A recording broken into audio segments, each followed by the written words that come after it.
Hello বন্ধুরা, welcome to আরকে sports. আশা করি তোমরা সবাই সুস্থ ও ভালো আছো।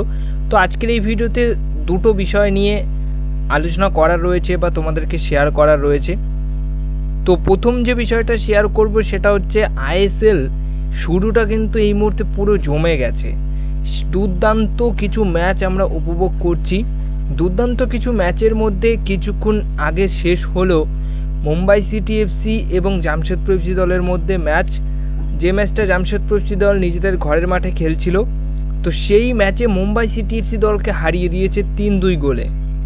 যেখানে মুম্বাই সিটি এফসি দল অনেক সুযোগ মিস করেছে। যদি সুযোগগুলো কাজে লাগাতে পারতো তাহলে মুম্বাই সিটি এফসি দল অবশ্যই জিততে পারত। কিন্তু জামশেদপুর এফসি দলটাকে দেখে মনেই হচ্ছে না যে তারা আইএসএলের টপ 6-এ থাকতে পারে, মানে শুরুর সময়।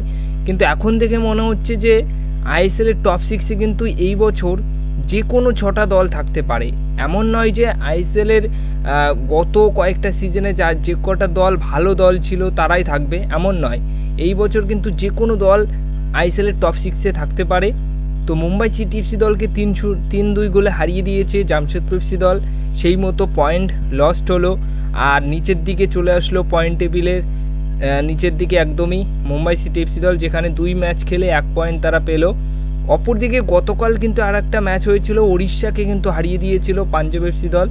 তো মানে কি হচ্ছে, যে দলগুলো এই মুহূর্তে পয়েন্ট লস্ট করছে সেই দলগুলোই কিন্তু গত বছর টপ 6-এর 3-2-1 এরকম পজিশনে থাকা দল।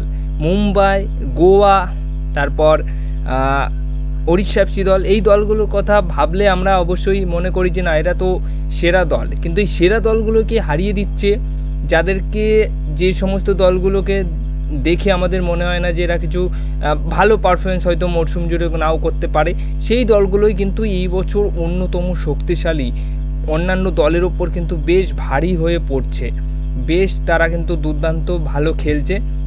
তো গতকাল পাঞ্জাব যেভাবে উড়িষ্যাকে হারিয়েছে, তাতে করে উড়িষ্যারও কিন্তু 2 ম্যাচে এখনও পয়েন্টই কালেক্ট করতে পারেনি, 2 ম্যাচে 0 পয়েন্ট। তো এখন মোহনবাগান দলকে যদি ভালো জায়গায় থাকতে হয় শুরুর দিকতে, মানে শুরু থেকেই, তাহলে কিন্তু আগামীকালের বা 23 তারিখে যে ম্যাচটা রয়েছে নর্থ ইস্ট ইউনাইটেড এফসি দলের এগেনস্টে, সেই ম্যাচটা কিন্তু জিততে হবে। তাহলে কিন্তু 4 পয়েন্ট নিয়ে টপ 6-এ থাকতে পারবে বা একদম উপরের দিকে থাকবে আর কি। শুরুর দিকে 4 পয়েন্ট হয়ে যাবে। কিন্তু মোহনবাগান দলের ম্যাচটাও কিন্তু বেশ কঠিন ম্যাচ হতে চলেছে, কারণ এখন কিন্তু কোনো দলকে হালকাভাবে নেওয়া যাচ্ছে না। নর্থ ইস্ট ইউনাইটেড এফসি দল বিশেষ করে তারা ডুরান্ড কাপ চ্যাম্পিয়ন্স এবং তাদের যা পারফরমেন্স, তাতে করে অবশ্যই বেশ একটা কঠিন ম্যাচ হতে চলেছে। তো টেনশন কিন্তু অবশ্যই হবে ওই ম্যাচে সমর্থকদের, আশা করি।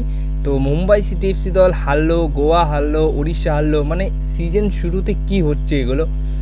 পুরো লিগটাই কিন্তু জমে গেছে এই মুহূর্তে, দারুণ লিগ শুরু হয়ে গেছে। এই বছর কিন্তু বেশ কম্পিটিশন হবে, প্রত্যেকটা দল কিন্তু কম্পিটিশনের মতো ভালো পারফরমেন্স করে দেখাবে। তোমাকে কোনো দলে কিন্তু মনেই হবে না যে এই দলকে তুমি হালকাভাবে নেবে তো গেছো। সিরিয়াস না নিলে কিন্তু দলের ওপর খুব আর কি দুঃখ আছে।